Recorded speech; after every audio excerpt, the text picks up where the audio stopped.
dollar figure. Hi there. It does take a lot of work. It does take planning, coordination, a strong story, a What you strong doing? product and website in order to really drive a lot of connections to your organization. Don't just rely on social. Social media is great, but the reach of it may be diminished as other What you doing? organizations are blasting these on social You want or to start in applying there? a lot of ad budget and ad spend on Facebook or Twitter or TikTok, whatever it is, in order to drive more Okay. awareness. And don't also do a general ask. So, you, typically speaking, if you're just fundraising for something general, where folks don't really understand what you're trying to raise funds for, it becomes very transactional and it just falls flat.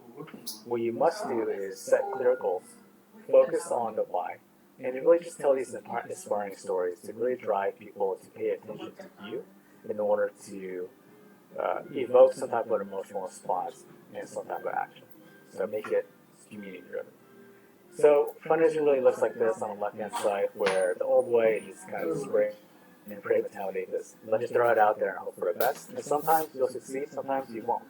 So the better way how we see it is that with your Giving Tuesday campaign, with your fundraising campaign, really make it more personal. Rely on those personal stories. Rely on your network of advocates and supporters, and get them to really go out there and share their story, or advocate for your cause, or do some peer-to-peer fundraising in order to reach new audiences to drive more donations to your organization. So we kind of distill this down on how you can run Giving Tuesday and your fundraising into basically four different buckets. It's a checklist. So use this Whatever as a art way, you did last if you're time, taking she notes, really write had down these fun. four things over Yeah, I here did on the too. things you really need to do and think about Was it as you this? prepare for your Giving Tuesday and your fundraising campaign. So we'll talk about specific goals and how you can write that so it resonates with your audience. We'll talk about how you can write your appeal. We'll talk about how two techniques that you can use, how you can increase your gift size, and then some tips on crafting communications as well as communications timeline and how you can launch a great fundraising website or landing page or donation page in order to convert the people who are like interested in your story to making a donation. They have. They're Right, selling so used first things books first, afterwards. well, so I might just look number at one, those real you quick. want to set the specific goals and craft your appeal. Right. So specific sells, generic fails. I kind of made that up. So basically, what I'm trying to tell you is that when you're trying to fundraise as part of a campaign, whether it be Giving Tuesday or something else, where you're fundraising, the more specific you make it, the more tangible you make it, that the donor can really understand, the more successful you'll be. People love to donate to something specific because they know that, hey, my $200, my $50, my $1,000 would equal some type of impact, some type of outcome. These folks are buying into some type of impact that you're promising them as part of your messaging, as part of your campaign. So here are some great example goals that we've seen in the past to demonstrate this. For example, goals typically are SMART. It's an acronym. They're specific, they're measurable, attainable, they're realistic, and they're timely. So these are some example goals that really encompass that SMART goal. So, for example, raise $24,000 to build a new classroom. So it has a dollar goal to do something, and what does that yield? It supports 30 new children, for example. Another example is the rally. What? How many supporters? 100 supporters to provide 100 families with care packages. So something really specific and really tangible, so that you can craft a strong story against what you're trying to do. Impact goals are really important like this because it demonstrates needs for your donors. It drives urgency for them because then you can measure your fundraising progress against a specific goal, or to measure your impact progress against a specific goal. But the most important thing, in my opinion, for this is that having strong specific goals helps you message your fundraising appeal as well as your social media posts, just all of your communications, so that your donors really understand why they should donate. From there, after you have a specific goal, then you can write your compelling fundraising appeal. So typically how we see this on the Giving Tuesday campaign you're in is some type of story that fits into a campaign website that tells people how much you're trying to raise, what your goal is basically your case for support, really just digested and abbreviated into a digital format within a couple hundred words. So think about this in terms of how you can do that. And one of the things that's really interesting is that when we look at some of the metrics, social media users who donate, 56% of them said that a compelling story is what really motivated them to make a donation. So typically when I talk to nonprofits running a campaign, the bulk of your time should really be spent on figuring out what is the best story that you can share with folks in order to tell people how you can solve some of the social problems out there. A good story will put a face behind your cause. So typically speaking, focusing one story on a specific individual that you help or a specific win that your organization has done throughout the year would demonstrate more results than being generic and being broad. When it comes to your fundraising appeal, you want to communicate what you're trying to accomplish when it comes to your fundraising campaign and why it matters for donors to participate, as well as how folks included take an action. So it's kind of a three-step process of your goals, how people can participate, and then very lastly, what action you want them to take. You want that to be specific. So whether it's making a donation, sharing your story, or participating in your peer-to-peer campaign, kind of whatever it is, you being very clear on what the ask is that you want folks to do. So here's an example about an ask is in 24 hours we're raising $24,000 to provide 24 kids for the opportunity to go to school. So this is kind of a variation of those impact goals, but then you'll use that goal language and you'll adapt it to more of a messaging that you'll share with your donors and your audience.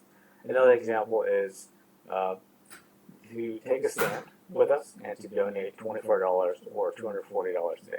So being really specific in terms of the dollar amount you want folks to donate, and then showing them that the impact that they'll create is to provide 24 kids with the opportunity to dream. All right, so first thing you want to do is have a great story and adapt that to your fundraising appeal. The second thing you want to do is think about how you can increase gift size. So matching gifts, when it comes to a campaign, typically result in a 51% increase in average gift size. So it demonstrates huge results. What we've seen on our platform at CauseVox is that folks that have a matching gift as part of a fundraising campaign tend to reach their goals as well as exceed it because their individual donors are really excited to participate in a matching campaign when their donations can be doubled. So in order to secure a matching gift, you can partner with a major donor or you can partner with one of your corporate partners. And it's important because, especially if you're working with a corporate partner, then this allows you to raise the awareness about their brand or their organization, which is a huge thank you as well as something that a corporate partner would really enjoy as a benefit. You can also look for matching gifts from the board members for their annual KPIs, for example. A major donor who has every year participated in your annual fund. Or you can just reposition a gift that you already know that you're going to get and communicate with that donor to see if it can be repurposed as either a micro match, something that happens just within a day, or if it's a large gift, that's something that happens for the duration of your giving. The second technique that you can use to increase gift size is to focus on pledge donations. So we ran a study over here at CauseVox last year where the study found that organizations that offer pledge donations to their donor base, they are more likely to increase their gift size as well as the gift frequency. So what we found is that with pledge donations, 81% of respondents would increase their gift size, which is a huge, huge amount. So instead of just relying on one-time gifts or recurring gifts that just never end, donors really prefer something that they can say, hey, this is the amount I want to commit to, let's say $1,000, and let me break that up into 4 payments so that in fact it matches my budget and my cash flow, instead of having something that goes on forever. One of the things that we offer here at CauseVox is this idea around pledge now, pay later, where folks can make a pledge through your donation form, and then they can pay over time by breaking it up into different payment cycles. The easy thing for organizations is that it's easy to implement. You just flip a switch on your donation form on CauseVox, and then it will be something that you can just have automatically. And all the payments will be done automatically. There's no follow-up needed from organization staff. Everything is just done through the system, and then donors can manage their payments, see their payments, get receipts, and you can send this out to not only your donation form, but also your year-end and Giving Tuesday campaigns. So this is something to really look into if you want to increase gift size. The third thing over here, when it comes to your Giving Tuesday, your campaigns, is to think about crafting your communications. So effective communication really includes this idea of a strong story. So we really talked about this in point one, to have a clear goal, have a clear story, so you can use that story to write a compelling fundraising appeal. But you need to take this idea out to all of your communications. So having a clear impact, having something urgent, having something specific is really important when it comes to communications. But in addition to that, having a specific timeline that you can organize your team around is important too. So one example of a timeline is kind of a section over here on the right where what you can do is you can start either with a spreadsheet or you can start with just even with bullet points and work with the team to figure out, okay, what are the communication touch points? Because what you don't want to have happen is to have too many channels going on and to oversaturate your list or oversaturate your base. You want to use different channels of communication, such as email and social media, tie that into a timeline so that then you can clearly see what is the sequence of communications that we need to work on, what is the narrative that we're really telling, and how are we touching on people so that we can get them to convert to make a donation. We do have a suggested timeline here for your Giving Tuesday year-end campaign. It's broken up into the last quarter of the year, so October, November, December. Luckily, today we're in early October, so you can still map out certain things you need to do for October. The biggest things over here is determine your goal, which we talked about, determine your messaging, such as the stories you want to tell, and then map out that timeline. So we have an example timeline here that you can look at, but really map out a timeline of how you want to communicate through the rest of the year. Then you can begin developing your fundraising site, your video, and other promotional assets to figure out, okay, what are the messages we want to tell, how do we want to tell them, and how we want to slot them in. From there, you can send out communications to your supporters. What I typically recommend is kind of gathering a core group of supporters so that you can really test different messages out to see if they resonate with that, and getting some honest feedback and running some surveys so you have a better idea of what is really hitting home and what is falling flat. And then you can even ask these folks who are participating, your key supporters, if you're doing peer-to-peer fundraising, to recruit them as a peer-to-peer participant, or they can even just be promoters, where you pass on a toolkit for year-end fundraising or Giving Tuesday, and they're using their social channels and becoming ambassadors for your organization when it comes to promoting your message. In November, you want to launch your fundraising website, so make sure you have something up and running, a campaign site or a donation page, and really testing it out to make sure once the rush comes that it works flawlessly.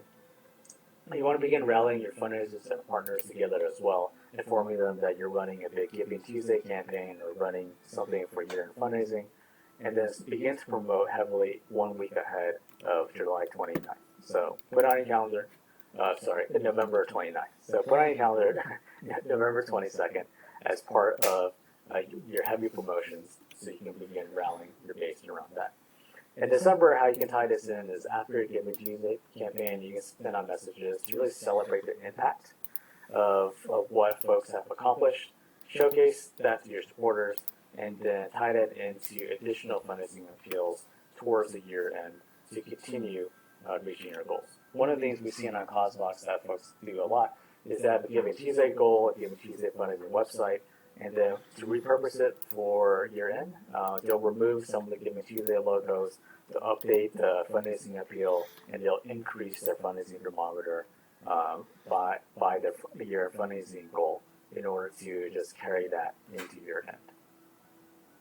When it comes to Giving Tuesday specifically, we do have this broken down, especially in the month of November.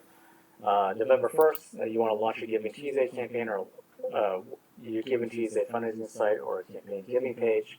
And then really around mid-November is to send out the initial emails, kind of speaking your community about what you're trying to do.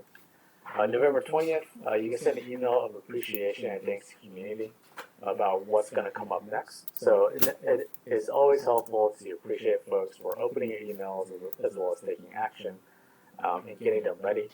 On the 28th, you can send an email that outlines how you can get involved tomorrow. So really bullet pointing out what are the steps you can take, such as sharing on social media, making a donation, or sending it to one or two friends directly.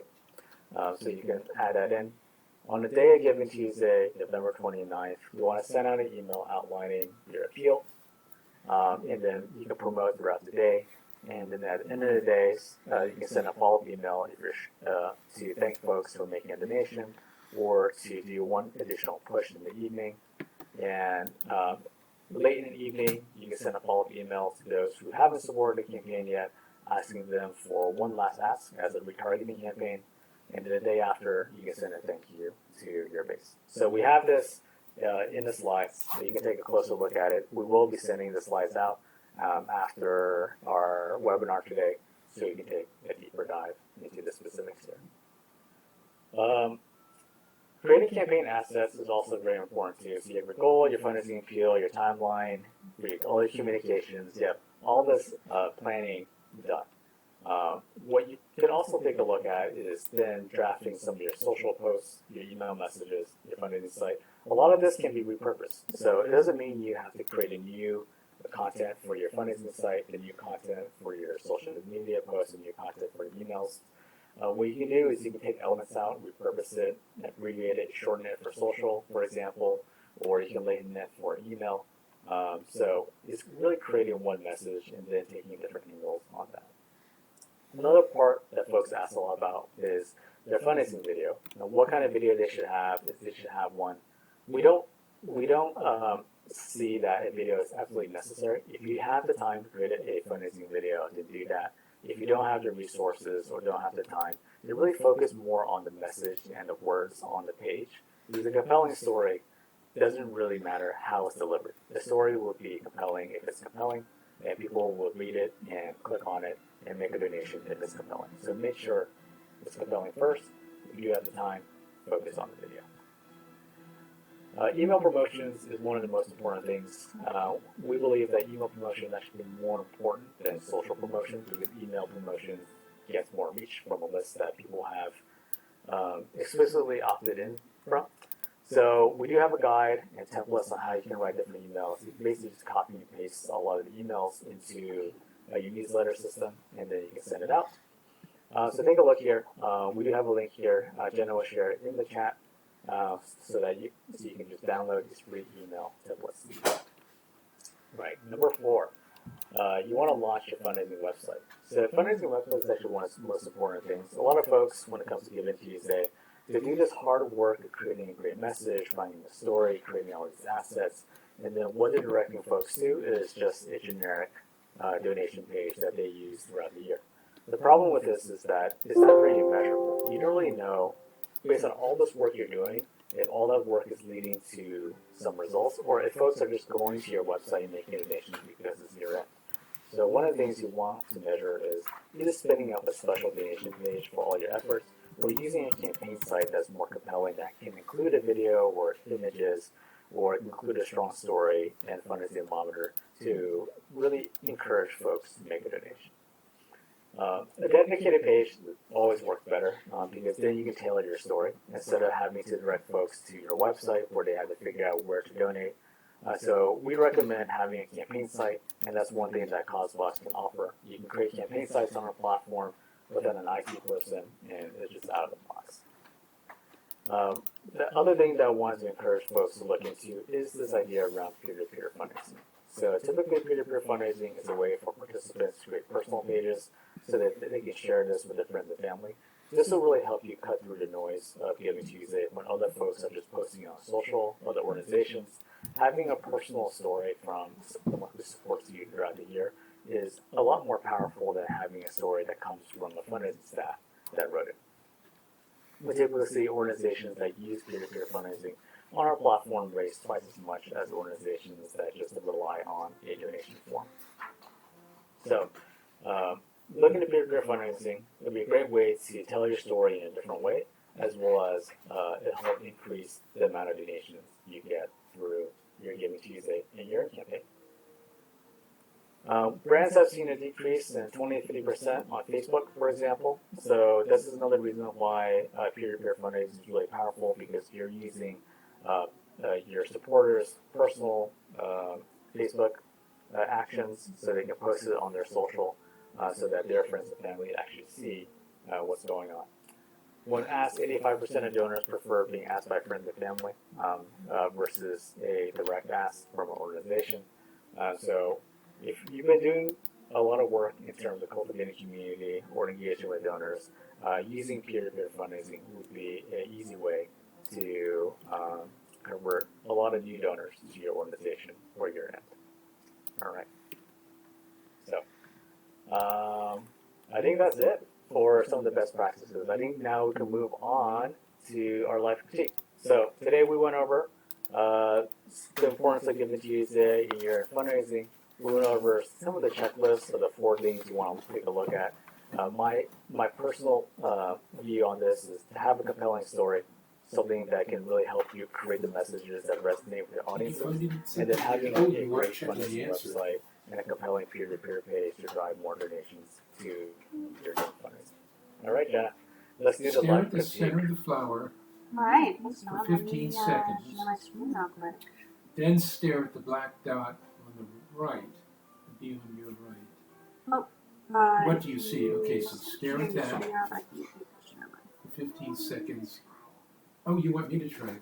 See, now the interesting thing, I was looking through your submissions, and I think the interesting thing is that maybe most of you don't actually have a dedicated landing page for Giving Tuesday or your end. We actually received a lot of general donation landing pages, website landing pages. So let me just do a few example Giving Tuesday and your end campaigns, and Rob, The you can flower appears. jump in with your critiques as well, and then we'll do some of the general Wow. website donations as well. That's interesting. So this is my first example that I really love.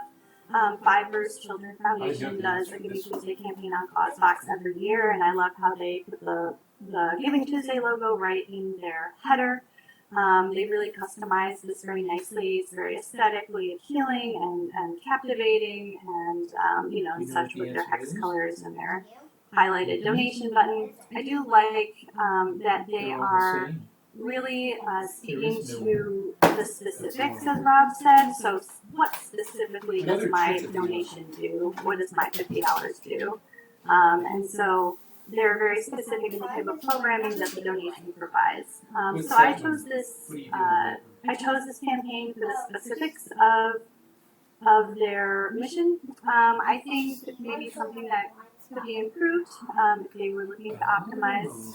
for more donations, maybe just like a specific voice coming So from their I guess your eye efforts, is like a somebody who camera. they've impacted specifically, It goes maybe a into our testimony, eye a quote, and a personal reflects on the story. back. As Rob Okay. mentioned, personal stories are always really I impactful. might try that. But all in all, I think that they really speak to what they're asking of the donor, and so that's why I like to highlight this campaign. I don't know, Rob, if you wanted to add anything, or I can move on to the next. Cool. So our next Giving Tuesday year-end campaign is from Piedmont Plaza, and again, they have really nice graphical display here. Their Notice anything custom strange about graphics this picture? here. Turn I the book selected this upside particular down. Giving Tuesday campaign because of 2 points. They did like this Yep, you're supposed to hypothetical turn it like around. storytelling in the Okay. beginning that told the story of this young woman who's turned 18 and how she's shielded from the wind and the rain. And this is like a theoretical story of one of the women that this organization benefits and helps Scientists foster aren't sure children why it happens. after from between But 13 and they think it 18, has to and do then with the they're brain's still ability to perceive faces. continue to work with these individuals up to age doesn't 21. really say what So I happens. like the storytelling here. I think it's compelling. And then on top of that, they do have a The matching frightened challenge, face which they've phenomenon is highlighted called on the this Thatcher right-hand effect. column, which is Okay, so you turn it upside really down. See what incentivizing, I think, for what you see. donors. So yeah, I think that they did a lot of specifics here and also great Oh. storytelling, and on top of all that, Oh, their communication, I think, overall It's about his their work mouth, isn't during it? and after the pandemic is really important. Oh, and his eyes too. You're right.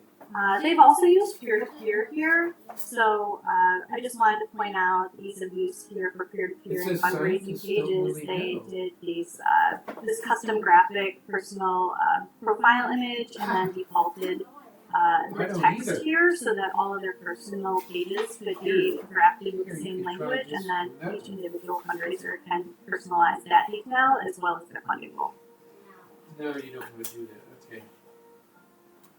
Yeah, so I did have this other season of giving campaign, just again briefly highlighting this is not, Giving Tuesday specific, but year end in general. So if you wanted to do something more holiday or year end related, you can also spin up a quick campaign like this on PauseVox. This was a virtual event, and so they created a really great video, pre-recorded video, and had people participate at a specific time. I think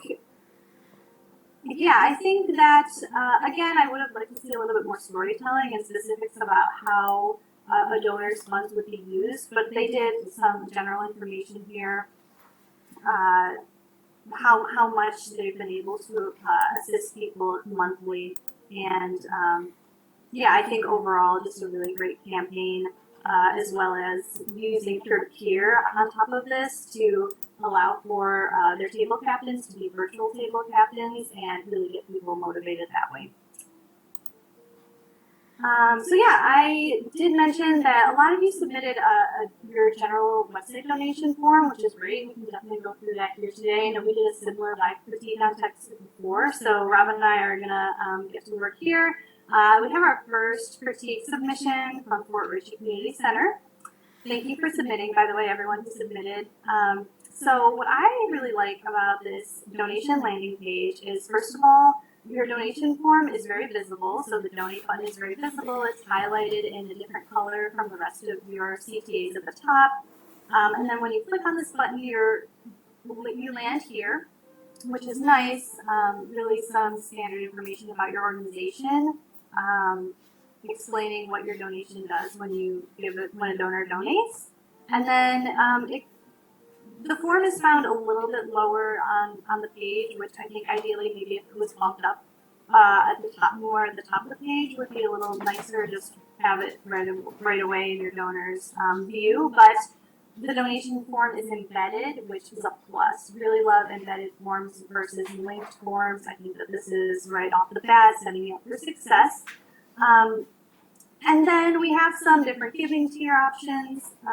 These tiers don't have any specific way to define the impact that the specific donation is making. So that's just a suggestion maybe to think about, maybe adding some descriptive tiers. And then in addition to that, let's see if I can go through and see how the process looks. Okay, some quick contact information, which is fine. And then I think once we go through, I'm not sure, you might want to just double check if your form has mobile wallet options or if it's a manual input of credit card, debit card. But I think overall this is a really nice form. I like how it's situated next to all of the ways that people can contact and support your organization, and also some recent activity with these recent new posts. Yeah, I think this is a great example. I like kind of how it's very clean, very easy to navigate, and there's a lot of interesting information on it. One of the things that I was thinking about is, so I would assume because they have kind of this offline mail-your check donation up on the top, then they're being responsive to their donor base. So I would assume that most of their donations probably come in through check donations if they have it on top. One of the things you want to do is you want to prioritize the way that people want to give, and then presenting the options in that specific order. So if that's how folks want to do it, make a donation, then I think having the address over here is an easy way to do it. But one of the things that will add to it, if they are expecting a lot of offline donations, is to provide some type of PDF form that folks can fill out. For example, not only can they send a check, but then if they want to complete their donation, do an offline format. then they can fill out a form and send it in, and then someone from development or finance can help complete that. So that's one thing to consider. I think one of the things that I thought was really interesting here is that they do have an embedded form, which is a great best practice, and they have kind of like this little story up top about how they can you're helping kids, local kids.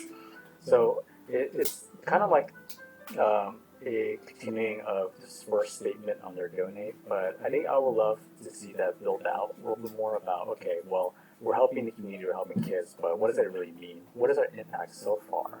And how, as a donor, if I donate $50 or $100 or $1,000, like how many kids would that help? What would that help you accomplish? So kind of presenting that story over there and even tying that into some of the tiers of giving so that I know, hey, if I donate $200, it's going to help 1 or 2 kids or with whatever program in my community center. And that can be really interesting. The last thing I have here that I think is beneficial is that folks do see donations come in through Amazon Smile on the right hand side over here. But I think it's good to think about, okay, when someone goes to the donate page, what are they really trying to accomplish? Are they trying to make sure they can donate their Amazon purchases as a commission to my nonprofit? Or are they really trying to send in a check? Or are they trying to make their own transactions? So thinking about that action and presenting the options there. So I think Amazon Smile is great, but typically in our on donation pages, we actually don't really see that on there. We see that more in the support area where folks can do Amazon Smile, they can like donate goods, they can like volunteer, for example, as like other ways to support their organization. So what we don't want to do is clutter your donation page. So that's something to think about when it comes to laying out this donation page. And then very lastly, I think it would be really great to have something Give Me Tuesday or year-end fundraising specific. Either have a special page for that so you can tailor the language so it can resonate with the messaging that you have on your campaign. Exactly. Let's move on to Dish Roulette Kitchen. Good food and good people. I like that little slogan. And so this is looks like your website donation landing page. So I love how, it's kind of just like open and very inclusive language, trying to encourage people to give any amount that they're able to. And then there's a nice donate button, like you're invisible, with a brief explanation on, where the donations go. I think, similar to every other example, there can be a little bit more discussion on, what specifically the donation will do for the DRK grant program, what the monetary assistance to restaurants is practically. I think adding those details are always nice.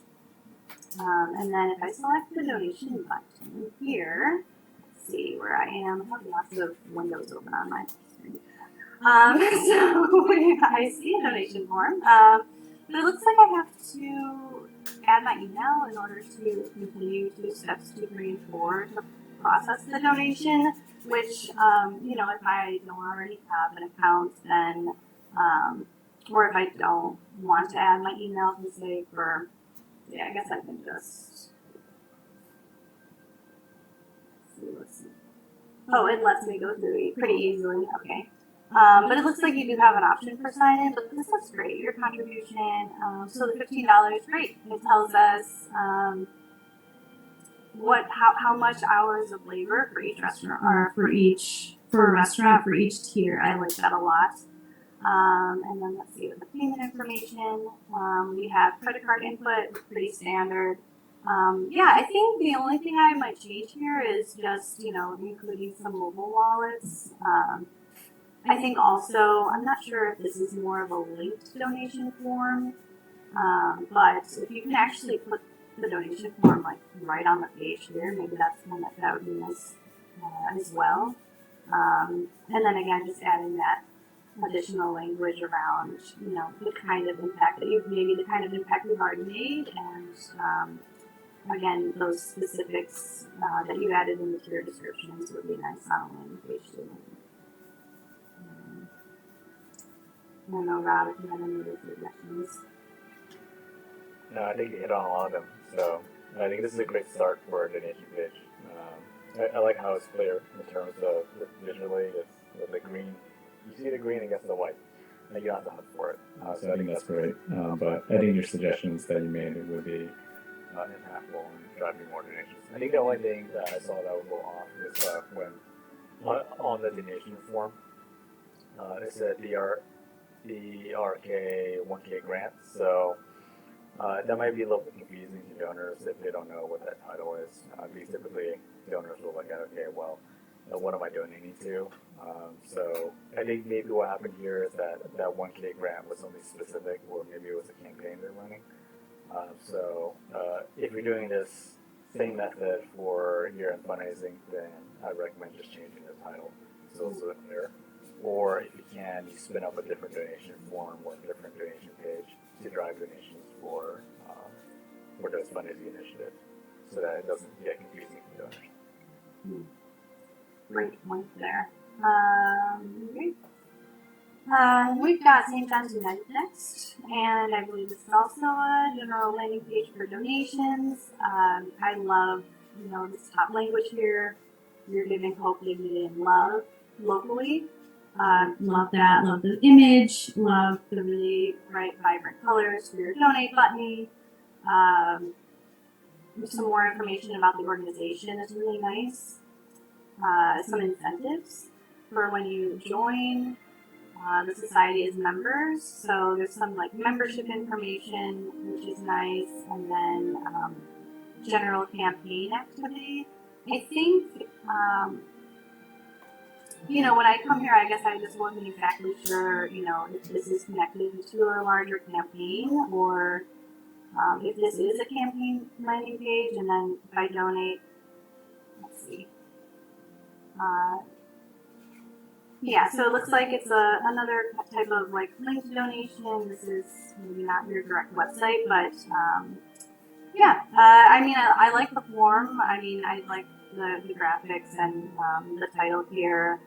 I think, as always, mentioning, adding descriptions to tiers can tie the donation to impact and provide a little bit more understanding to the donor, what they want to do. It takes away some of the burden of figuring out what donation amount they want to give, or just lets them know what kind of change they want to make. We've got specific programs up here, which is great. I think the other thing here with your frequency is that you can add pledge values, which could, optimize for larger gifts long term, especially if this is an ongoing donation form or campaign. And then you've got mobile wallets, which is great. So I think again, as Rob has been mentioning, just adding more specifics on what the donation, what kind of impact the donation is going to make. I guess I don't know specifically what hope, dignity, and healing is, or what hope, dignity, and love. I don't know what type of people are benefiting from my gift or how. So I think just having more information around what your organization does locally, and who I'd be helping as a donor. You're falling apart. Yeah. Just a piece of purple. Yeah. But overall, It's a really piece nice of one. purple. Yeah, a lot of great things about the page. A purple piece. As well as how it's done. So. Mhm. Yeah, it's a Okay, we've got another donation landing page, supercharging our mission. I like that little catchphrase. I like a little bit of this description here about what your organization does before you get to the donation tiers. And then similarly, I as a donor, I would just love to see more impact tied to the donation tier. I see you have some different frequency options.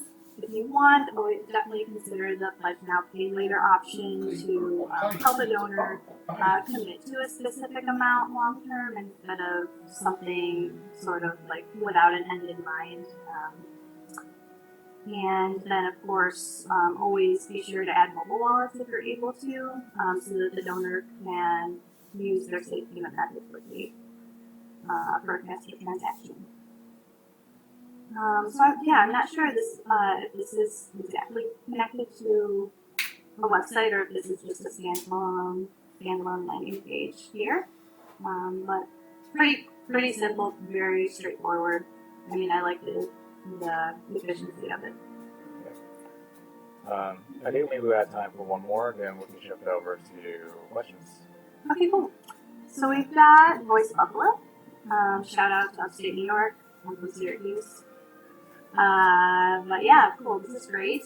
I love the image here. There's something, thought provoking, and then we have the donate button that's very visible. So when I click the donate button, what happens? I get a nice disembodied form, not linked, always my favorite, and then a nice description about your work on the side. Dismantling systems of oppression. So this, by virtue of the nature of your organization, of course, is very compelling. Sorry, I got redirected here. But yeah, the donation form is nice. We have some different recurring options. Always, again, consider pledging and consider a way to add more description around the type of impact that the donor is making, whether it's maybe take it out more on the side or within your tiers here. And then what is this? Oh, so just an easier way if donors are already signed in. Yeah. So I guess it's basically contact information, and then it looks like you're able to contribute pretty quickly. So I guess the only other thing would be adding mobile wallets for a faster transaction here.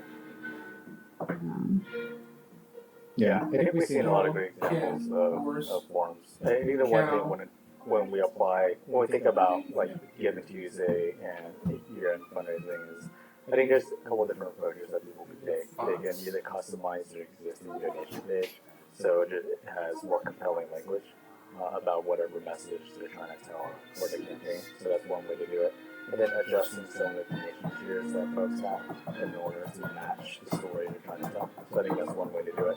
I think the other way to do it is to think about, okay, do we have the ability to create a campaign site or a fundraising site and landing page, similar to some of the examples that you shared, as well as from the St. John's landing page.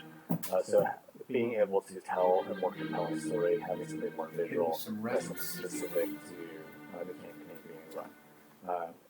We typically see more results from the latter, so folks who have a tailored campaign site, tailored language. So if that's something you can do either on your website or using a different tool for a campaign site, fundraising site, then you'll see more results. All right, we have a ton of questions, so and we have limited time. So as always, this is a hard one. So what kind of questions should we go through, Jenna? The one on Q&A, please. Okay, Q&A. So if you have questions, I know a lot of folks have typed in questions in the chat, and there's a lot of people chatting.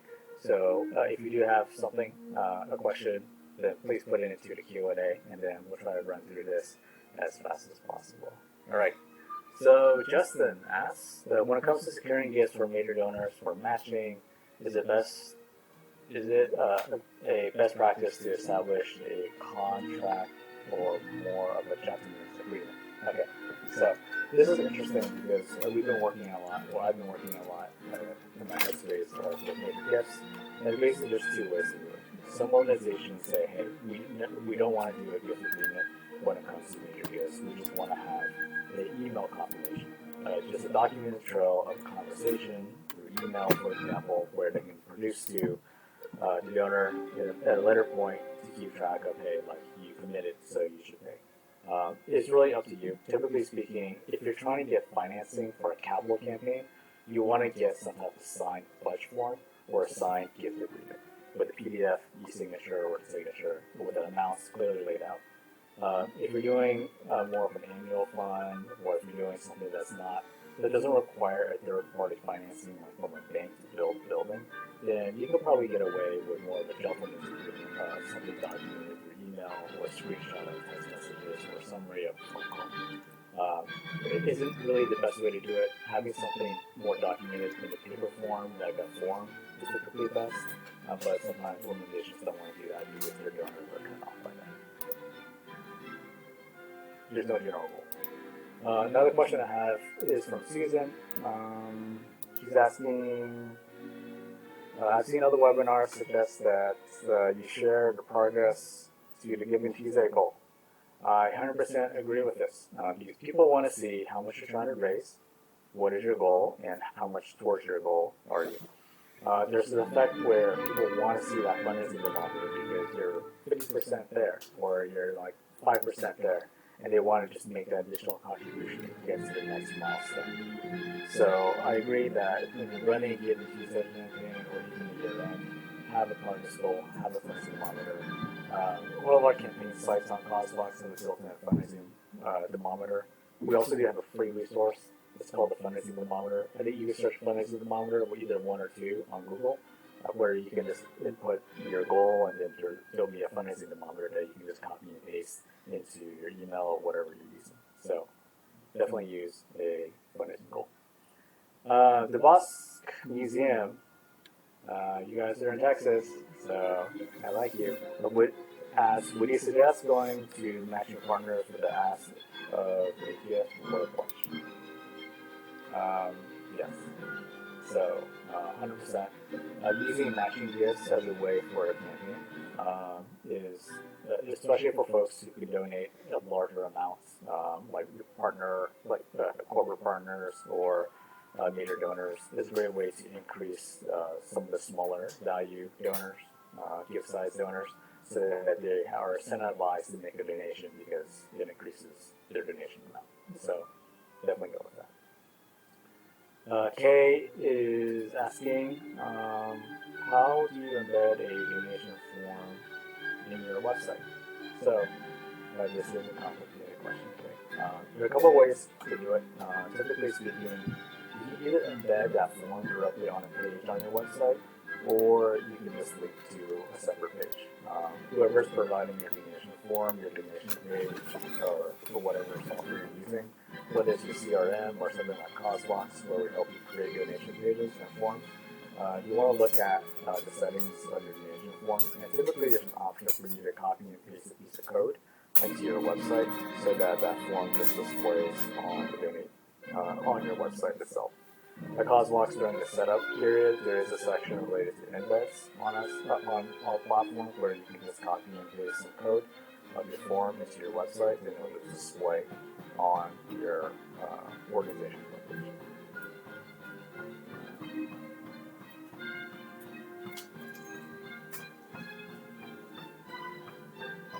Follow-up question is the benefits of an embedded donation form on your site versus a linked form. Typically, we recommend an embedded form if you have the capacity and time to embed it because it's easier for donors. When donors go to the donation page on your site, then they can see, okay, let me just fill this out and make a donation directly on this page, versus them clicking on something and being launched to open a new window or a new tab, and then they have to figure out, okay, now let me fill this out. So typically we recommend from a donor experience, it's easier for donors just to be on the page, you want to make a donation, and then make a donation. Another question we have is, can you expand on what specific tools you give to your peers? Oh, yeah. Definitely needs a All right, so we have a whole resource on this on how you can activate your community for peer-to-peer fundraising. One of the resources that I really like is our fundraising toolkit. So after you launch your peer-to-peer fundraising campaign site, or you turn on that setting on your campaign site for your fundraising, then you can give your supporters this is actually a PDF of, hey, here are some messages you can share, here's how you set your fundraising goal, this is what we're trying to accomplish. This is actually a small toolkit that you can hand off to one of your participants so they can get really excited about doing fundraising for you. So they know what to say and how to say it. So I definitely recommend that. And Jenna will paste it in the chat for you. Mobile wallets. So Jenna mentioned a ton about mobile wallets. With the benefit of a mobile wallet, okay, what is a mobile wallet? A mobile wallet is something like PayPal, Apple Pay, or Google Pay, or Venmo. So there's essentially third-party services that store people's credit cards and debit cards onto their device or browser, so that they don't have to pull out their wallet, figure out which card to use, enter in 16 digits plus the CCV code and expiry. Essentially, it's just saved in your browser or your phone, like through Apple Pay or Google Pay, so that you can just verify on your phone, and then all that stuff is just pre-filled, and a donor can make a donation within a few seconds instead of a few minutes. This is something that we integrate into Cosbox, so as a common thing. So you can look into that, or if you're using your existing donation form, then they may have a feature that does this as well. So looking at that to help donors make a donation. Jason is asking if we're starting a capital campaign, should we have a separate page for that or our regular donate page? So we've been doing a lot of work on capital campaigns as well. So we'll love to chat about that, Jason. But essentially, the best practice when it comes to a capital campaign is to have a separate campaign site where you're telling folks, okay, what am I trying to build? What is the budget? What's our case for support? What are our naming opportunities that are available? As well as how much are we towards the goal? Pledges plus donation fulfillments in a progress block. So that's something that we can support on Cosbox since we're building towards capital campaigns over here. But if you don't have that ability, then yes, you can use your regular donation page. But then if you're able to make a copy of it specifically for your capital campaign, that's a good approach where any donations that flow through a capital campaign through that donation form go towards your capital campaign, so you can have easy reconciliation or easy attribution. Other thing you can do that's a benefit for doing that is then you can set specific donation tier amounts, because a capital campaign donor is going to donate a lot more than a small gifts person through Giving Tuesday. How to be successful at peer-to-peer fundraising? So peer-to-peer fundraising, we have a ton of resources on this too, which will take extent. We do have a peer-to-peer fundraising primer that takes you through how you can do it. If you're looking for more tangible technical stuff, then feel free to look at one of our demo videos that takes you through a few examples of how to run a peer-to-peer fundraising campaign. You can also go to cosbox.com/blog, and I'll say maybe 30% of our resources on there are about how to run peer-to-peer fundraising.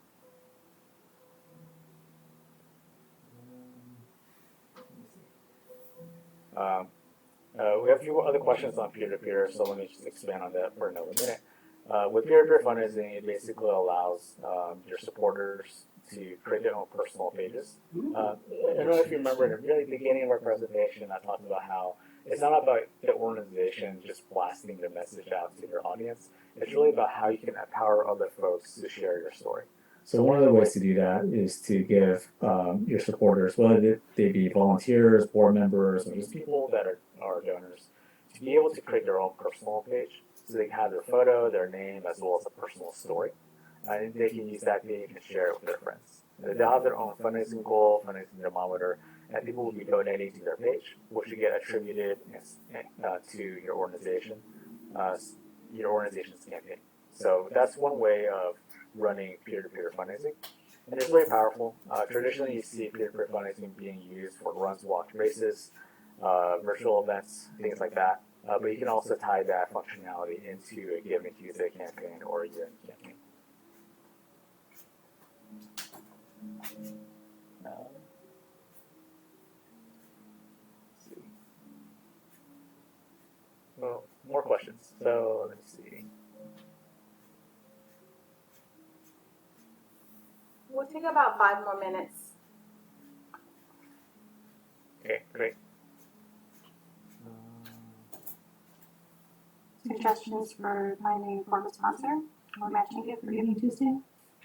Okay, finding matching gifts. So it's always good to start small, so you can secure. It's better to secure many matching gifts than to aim for one giant whale. Because the idea is that individual donors who donate small amounts, they get really excited when there's a matching opportunity. So the more opportunities you have, the more donations you'll get. So it isn't always specific about one just big matching donor. So in order to do this, you kind of want to look at who really supports your organizations. So you can look at your board. If your board has a get requirement, figure out the people who haven't fulfilled that, who are kind of missing a gap, and ask them, hey, can we repurpose your gap towards a matching gift for Giving Tuesday? So that's one way to do it. Other way to do it, instead of looking at your board, you can look at your existing donors. So whether folks who donate to your annual fund or folks who are just major donors, however way you want to define it. People define it different ways. If you're a small org, a major donor is someone who donates $1,000. If you're more of a mature organization, the major donors is someone who donates $50,000. So it really just depends on you. Take a look at a short list of your typical major donors, whoever they might be, and ask them, hey, would you consider making your donation, your gift this year, a matching gift? So those are two ways that you can go about it that most organizations should be able to do. Great. I think we have time for one more question.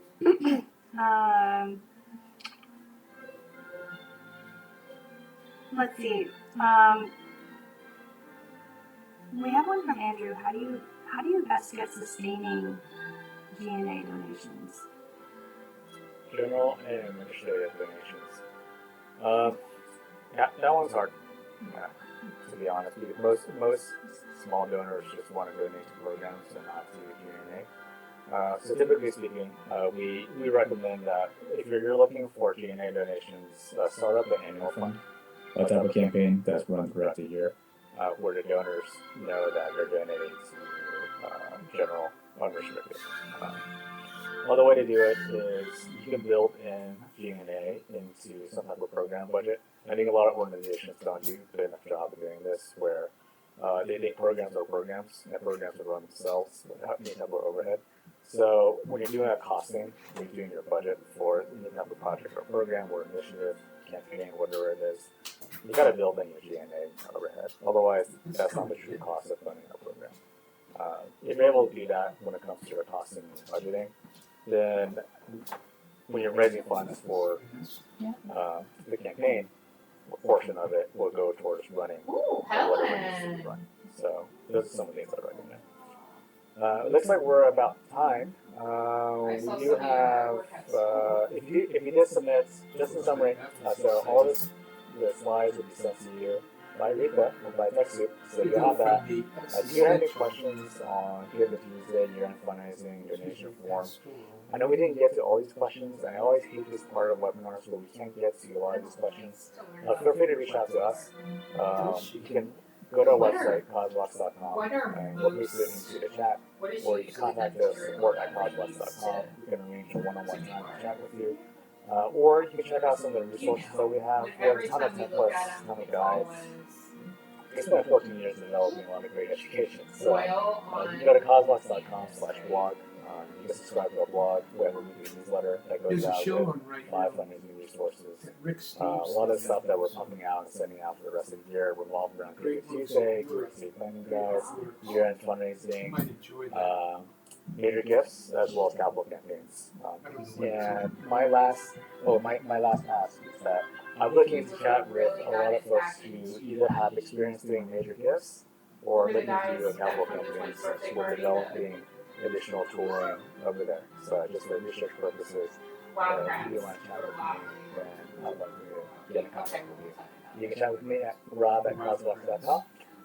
So thanks so much for everyone's time. Hopefully this was helpful. If you have any questions, we'll be more than happy to help. Feel free to reach out. Really, really well. And Recording. she said you are one of her best students in religion.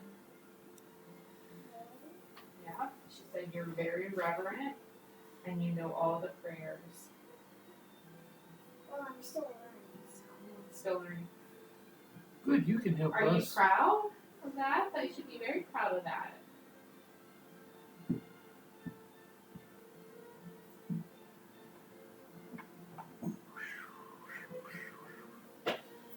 We've got a little.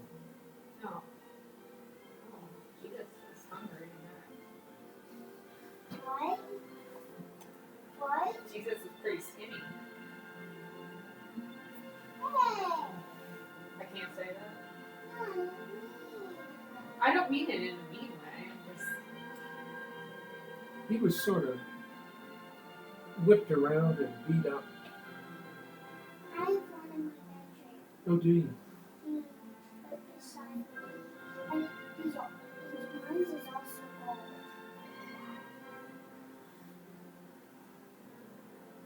Yeah, that's. Is it missing anything? I don't know. You got some animals in there. I love the birds.